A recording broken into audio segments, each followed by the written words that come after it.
Olá, muito boa noite. Agora são 7h08. O NSC Notícias começa falando da tempestade que caiu agora à tarde em algumas regiões do estado. Na Grande Florianópolis, o que chamou a atenção dos moradores foi a quantidade de raios.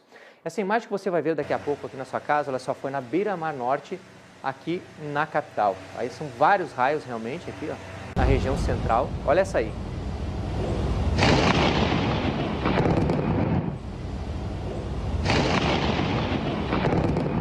Impressionante, né? Essa aqui foi bem exatamente aqui naqueles prédios que ficam um pouquinho para trás ali da Beira-Mar Norte, na capital. A gente vai conversar ao vivo agora com o André Lux para saber, André, foram quase 3.000 raios em Florianópolis, é isso? Pois é, Fabiana, de acordo com a Defesa Civil Estadual, em 2 horas foram registrados 2.954 raios só em Florianópolis, mas a incidência foi alta em toda a região aqui da Grande Floripa. Olha essa imagem, uma moradora lá da Palhoça conseguiu registrar o momento em que um raio atingiu o Morro da Pedra Branca. E o temporal começou por volta das 4h30 da tarde. Os mais atentos já tinham percebido antes da tempestade que uma nuvem gigante se instalou na região da Grande Florianópolis. É uma nuvem chamada Shelf Cloud ou nuvem prateleira em português. Segundo a Ipagre-Cirã, esse tipo de nuvem se forma quando há o acúmulo de ar quente perto do chão e ar mais frio no alto. Ela costuma vir acompanhada de rajadas intensas de vento, queda de granizo e exatamente os raios. Várias ruas da região central de Florianópolis ficaram alagadas. Em Palhoça e em São José também teve alagamento. E como reflexo do temporal, muita gente ficou sem luz. Em São José, aqui na Grande Floripa, cerca de 40.000 unidades consumidoras chegaram a ficar sem energia elétrica durante a tarde. E em Florianópolis, o número de unidades sem luz também passou dos 35.000, Fabiana. Obrigado, viu, André? Olha, e pelas chuvas da madrugada de ontem, uma ponte ficou interditada na Grande Florianópolis. A ponte dá acesso ao bairro Forquilinha, em São José, e ficou fechada aí por 7 horas. Isso porque o muro de contenção de uma das cabeceiras caiu e o trânsito foi liberado agora há pouco. Bom, o sul do estado foi outra região afetada com os temporais da tarde de hoje. A Raquel traz os detalhes. A ocorrência de maior destaque, atendida pela Defesa Civil em Criciúma, foi em um condomínio residencial. A pressão da chuva fez o muro quebrar e a água invadiu um apartamento. Além disso, foram registrados alagamentos pontuais em várias ruas da cidade, comprometendo o trânsito. Também houve falta de energia. A Celesc informou em nota que um raio atingiu uma linha de distribuição, prejudicando o fornecimento de luz de uma subestação. Cerca de 20.000 unidades consumidoras ficaram sem energia e, por conta disso, pelo menos 20 semáforos da região central acabaram desligando. Equipes da Diretoria de Trânsito e Transporte e a Polícia Militar orientaram os motoristas. Os danos na rede de energia já estão sendo consertados e a previsão é que o abastecimento seja normalizado ainda esta noite. Raquel Schneider para o NSC Notícias. Olha, mais uma vez as chuvas na região do Vale do Itajaí e também do Alto Vale trouxeram estragos. A gente vai falar ao vivo com a Ana para saber qual foi a cidade mais atingida, hein?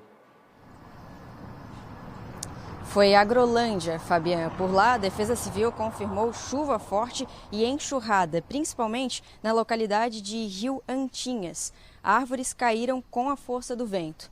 A chuva atingiu todo o município e regiões ficaram alagadas com a força da água. A cidade já tinha sido afetada ontem à noite, quando choveu 120 milímetros em 1 hora. Casas e imóveis públicos ficaram inundados e 2 famílias tiveram que sair de casa por precaução. Em Rodeio, cidade que já sofreu com aquela grande enxurrada em janeiro, quando 5 pessoas morreram, a água invadiu casas mais uma vez. Os bairros mais atingidos foram o Centro, Diamante e Glória. Braço do Trombudo também teve ocorrências na noite de ontem. Estradas do interior da cidade ficaram danificadas. A água atingiu comércios do centro da cidade.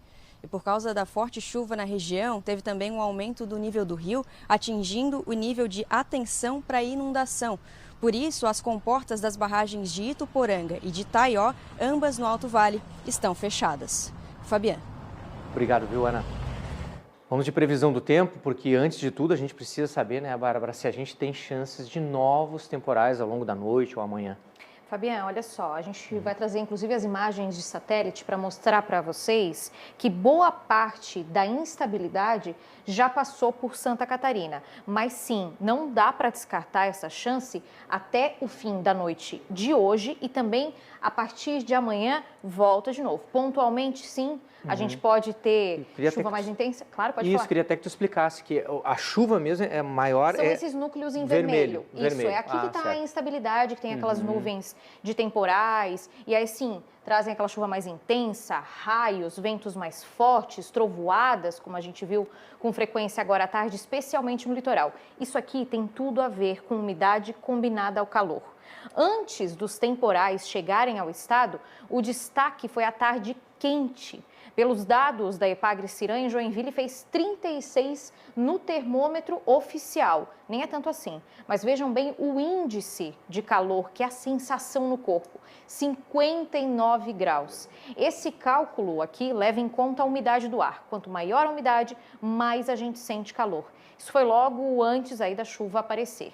E para amanhã, de novo, vamos ter mais nebulosidade, poucas aberturas de sol. A previsão indica também chance de pancadas de chuva, começando já na manhã nas áreas mais próximas ao Rio Grande do Sul. E aí sim, a partir da tarde, essa condição se estende para as demais regiões. Um detalhe importante, temporais igual hoje não estão descartados para amanhã, tá? Inclusive o sábado no geral vai ser muito parecido com hoje, com essa possibilidade de temporais aí entre tarde e noite surgir para todo o estado. Até no quesito temperaturas vai ser muito parecido. A sensação de abafamento e o calor, olha só, acima dos 30 graus no geral. Vai ser mais um dia com 34 de máxima na região de São Miguel do Oeste, algo bem perto disso aqui para os moradores de Blumenau, onde pode fazer 33 à tarde. No restante do mapa, aí sim, girando de 30 para cima ou em torno disso.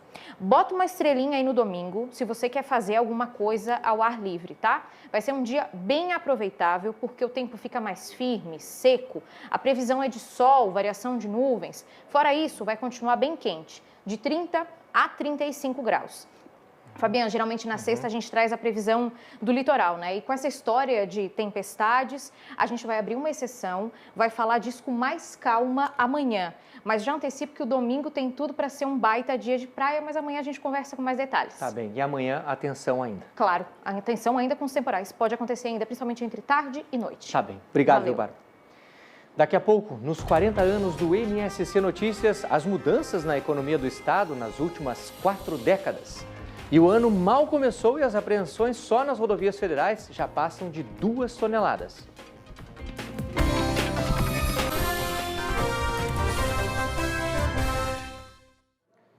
No norte do estado, na BR-280, entre Corupá e São Bento do Sul, foi liberada a passagem de veículos leves hoje. A rodovia chegou a ser totalmente interditada ontem, depois das fortes chuvas. Defesa Civil, DENIT e PRF continuam monitorando o trecho entre os quilômetros 84 e 111. A abertura de crateras e o registro de deslizamentos têm ocorrido desde o fim do ano passado na BR-280. E na última noite, quedas de árvores e também o acúmulo de água sobre a pista pioraram a situação da rodovia. O trecho atingido continua com trabalhos de limpeza e obras de recuperação. Ainda não há previsão de quando a passagem de caminhões e de outros veículos pesados será liberada. Os 4 presos ontem na segunda fase da operação coordenada pelo GAECO e pelo Grupo Anticorrupção do Ministério Público passaram por uma audiência de custódia no Tribunal de Justiça de Santa Catarina, em Florianópolis, e tiveram mantidas as prisões preventivas. Estão presos o prefeito de Lages, Antônio Seron, também de Lages estão presos o secretário de Administração e Fazenda, Antônio Arruda, e o secretário do Meio Ambiente e Serviços Públicos, Eroni Delfes Rodrigues. Também foi preso ontem o prefeito de Capivari de Baixo, que fica na região sul do estado, Vicente Costa. A Operação Mensageiro apura fraudes em licitação, corrupção passiva e ativa, formação e organização criminosa, também lavagem de dinheiro. Sobre a prisão de Vicente Costa, a Prefeitura de Capivari de Baixo divulgou uma nota dizendo que o governo municipal reitera todo o respeito ao Judiciário, Ministério Público e demais órgãos investigativos. A Prefeitura de Lages também divulgou uma nota, dizendo que reitera a disposição em colaborar com as investigações. O prefeito Antônio Seron se manifestou por uma rede social dizendo que, abre aspas, dentro do devido processo legal, vai provar a sua inocência, fecha aspas. Sobre os secretários presos, o executivo de comunicação disse que os diretores das pastas continuam tocando as ações de cada uma delas. Com as 4 prisões de ontem, já são 20 pessoas presas na Operação Mensageiro desde dezembro do ano passado. Entre elas, 6 prefeitos. Essa investigação corre em segredo de justiça. Em Joinville, a Polícia Rodoviária Federal apreendeu hoje mais de 370 quilos de maconha. Tudo era transportado em um carro que cruzava a SC 418. Só neste ano, mais de 2 toneladas deste tipo de droga já foram apreendidas no estado. Dessa vez, os criminosos nem tentaram esconder a droga. Estava tudo espalhado no porta-malas e nos bancos traseiros do carro. 461 tabletes de maconha, que totalizaram mais de 370 quilos. A PRF tentou abordar o motorista, que transportava droga na Serra Dona Francisca. Mas o condutor fugiu e só parou depois de bater em um poste. O carro era ocupado pelo motorista e um outro homem. Os dois fugiram depois do acidente e não foram localizados. A droga apreendida foi retirada da rota do tráfico, que continua sendo ampliada aqui no norte de Santa Catarina. A principal rota é a rodovia mais importante do estado, a BR-101. Mas a BR-280 também é utilizada, assim como rodovias estaduais e até estradas rurais. No ano passado, foram apreendidas mais de 46 toneladas de maconha nas rodovias federais de Santa Catarina. Neste ano, já foram tiradas de circulação 2 toneladas e 300 quilos da droga. Cocaína, crack e skunk também são entorpecentes que continuam sendo apreendidos em grandes quantidades no estado. Para a PRF, o desafio é identificar e acompanhar a logística adotada e cada vez mais complexa de quem pratica esse tipo de crime. O objetivo é desarticular financeiramente essas quadrilhas, que se utilizam do dinheiro do tráfico para comprar armas, dominar comunidades e praticar outros crimes, como sequestros e assaltos. Uma tubulação de água rompeu em Blumenau e provocou uma sequência de estragos hoje pela manhã. O rompimento da rede formou uma cratera no asfalto na Rua Progresso. Um ônibus que passava pelo local ficou preso no buraco. Os passageiros saíram sem ferimentos e o veículo foi retirado por um guincho depois de 4 horas. Várias casas do bairro também ficaram alagadas.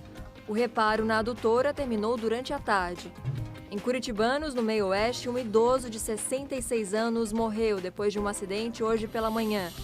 Ele dirigia na BR-470 quando bateu de frente com uma carreta. O motorista da carreta, de 42 anos, teve ferimentos leves. As causas do acidente vão ser investigadas. Em São João do Sul, o motorista de um caminhão morreu em um acidente hoje na BR-101. O caminhão estava carregado de bananas e saiu da pista quando passava pelo viaduto. Depois, o veículo capotou e caiu na marginal. O período de reprodução de alguns peixes acabou esta semana e a atividade voltou a ser liberada. No oeste, o número de crimes ambientais durante o defeso foi menor do que na temporada passada. Pescador desde pequeno, o Valmor sabe que precisa respeitar a piracema, o período de reprodução dos peixes. É muito importante para nós, que nascemos, que se criamos aqui, a maior é a preservação para nós, é importante. Tá bem difícil, muitos peixes que nós tínhamos antes, né? Alguns não tem. O período de defeso, quando a pesca fica proibida, dura 4 meses. Para garantir a fiscalização, a Polícia Militar Ambiental usou 4 embarcações e um jet ski numa área de mais de 240 quilômetros.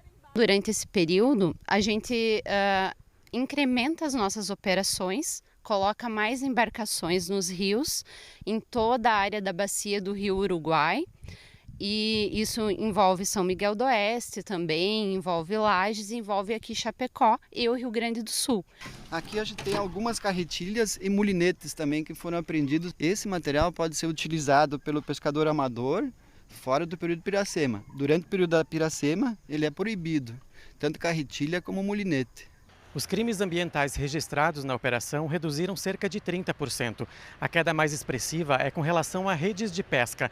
Na temporada passada, mais de 8 mil metros foram apreendidos. Desta vez, pouco mais de 5.500.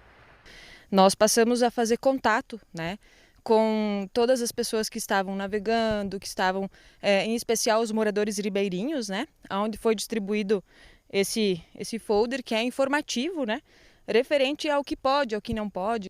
Mesmo com o fim da piracema, os pescadores profissionais e amadores ainda precisam seguir regras.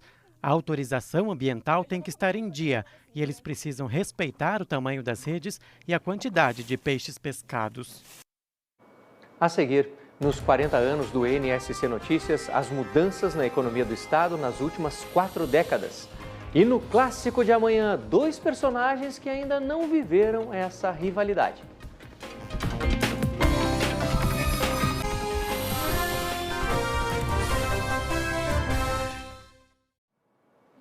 O Brasil abriu boa vantagem no primeiro dia do confronto com a China pela Copa Davis. Está a uma vitória da permanência no grupo principal.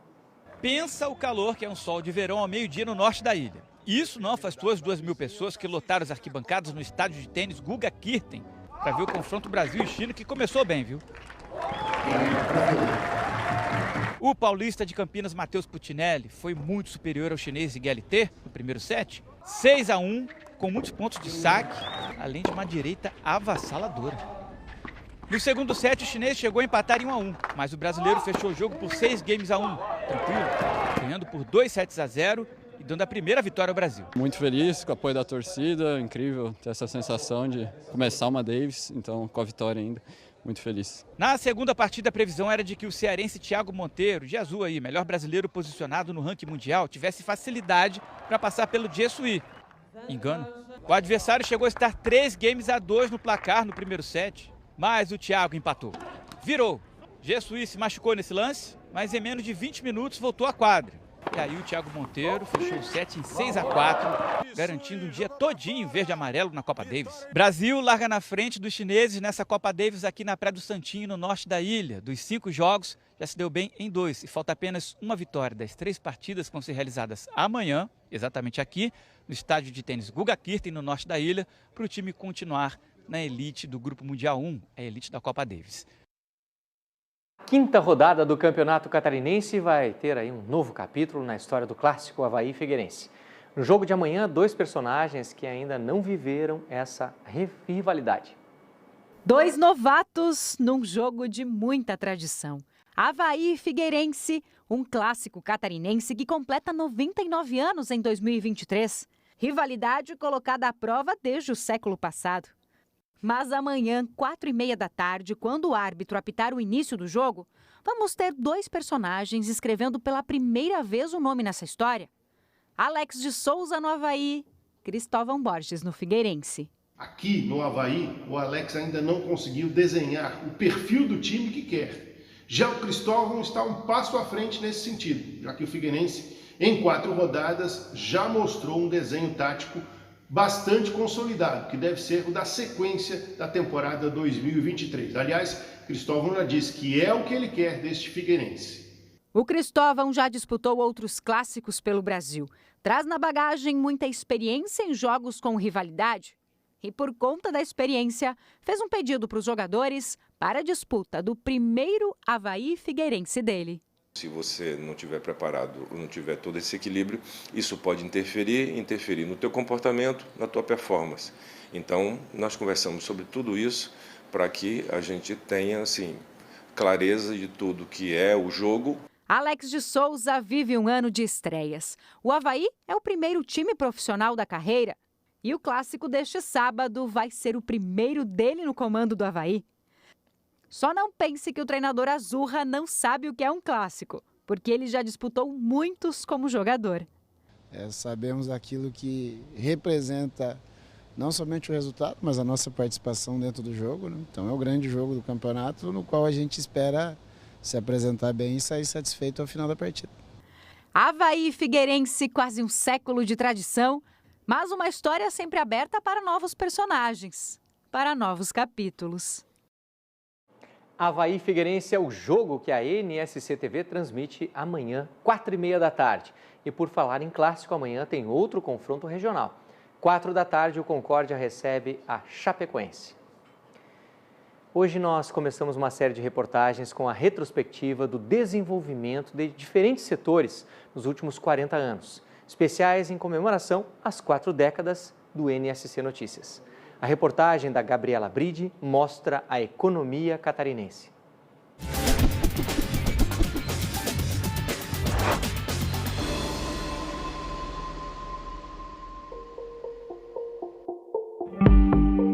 Em 4 décadas, Santa Catarina pulou uma posição no ranking do PIB nacional. A população cresceu e os domicílios foram ficando cada vez mais urbanos.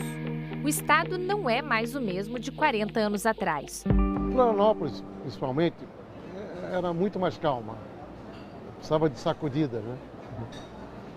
É bem diferente de hoje. Eu participei ativamente do primeiro cultivo de ostras em Florianópolis. E Florianópolis hoje é a capital nacional da ostra, né? Na retrospectiva das transformações da economia catarinense, começamos com 1983. O cenário nacional era desafiador. Inflação, altas taxas de juros. Já havia aqui uma potência muito grande do ponto de vista da construção de renda para a sociedade, não é? Uma boa distribuição da renda que existe até hoje, uma melhor pelo menos do que o resto do Brasil. E a indústria que tinha era uma indústria muito mais vinculada àquilo que a gente chama de bem de consumo não durável. Tecidos, roupas, vestuário, calçados, alimentos. Para superar uma crise econômica, é preciso ressignificar os negócios. O centenário mercado público é símbolo do comércio na capital. E há 40 anos, por iniciativa dos empresários, virou também um ponto de lazer. Aproveitar as oportunidades e apostar em mudanças faz parte da história dos catarinenses e da economia do estado. O mercado estava totalmente decadente, tá? E por que isso aconteceu? Chegaram os supermercados. E aí, eles perderam muito da sua força de abastecedores, principalmente pela localização, né? O mar também ficou longe e foi aí que eu enxerguei uma oportunidade de criar um negócio que gerasse convivência. Fiz um bar, né? Que atraiu e ainda atrai todas as pessoas que vêm para Florianópolis, né? Os anos 90 trouxeram a reestruturação produtiva. Com a abertura das portas catarinenses para o mundo, a indústria agro começou a crescer no oeste. Mas a concorrência internacional enfraqueceu marcas tradicionais do Vale do Itajaí. A chegada de investimentos estrangeiros também impulsionou a indústria metal-mecânica no norte. Você termina o século XX com 5 grandes regiões econômicas em Santa Catarina. A consolidação do turismo no litoral como uma das atividades mais importantes para Santa Catarina veio nos anos seguintes. Foi quando avançaram outros 2 setores, a construção civil e a tecnologia. Mais uma vez, o cenário nacional e internacional tiveram impacto direto na economia catarinense. Foi o boom das commodities. No caso de Santa Catarina, é o momento que você abre o espaço, então, para a grande indústria alimentar e para o mercado internacional, puxado pela demanda chinesa. Iniciou um programa, né, de incentivo ao uso dos portos catarinenses como meio para importação e para exportação também. E muitos centros de distribuição de produtos foram instalados às margens dos portos catarinenses. O aumento do fluxo de mercadorias começa nos anos 2000 e continua em trajetória de alta até hoje. Em 2022, o estado bateu recorde de exportações. O 4º e último período tem como marco a pandemia. O setor mais impactado foi o de serviços. Mas a recuperação foi rápida, acima da média nacional. Trabalhamos todos os dias desde que reabrimos, com a energia que a gente tinha, fomos equilibrando e demos a volta por cima agora em 2022. O desafio para os próximos 40 anos é agregar ainda mais valor ao que é produzido no estado. Então depende de uma estratégia de estado, uma estratégia de longo prazo, né, que possa olhar para cada um dos setores ou para cada uma das atividades e recompensar aqueles que arriscam mais em cima de tecnologia, em cima de construção de valor adicionado. E se depender do catarinense... O estado feito para empreendedores, mas quem quiser empreender aqui tem espaço. A todos uma boa noite. Amanhã o NSC Notícias será apresentado pela Marina Dal Castanher. Nossa SC faz como ninguém faz.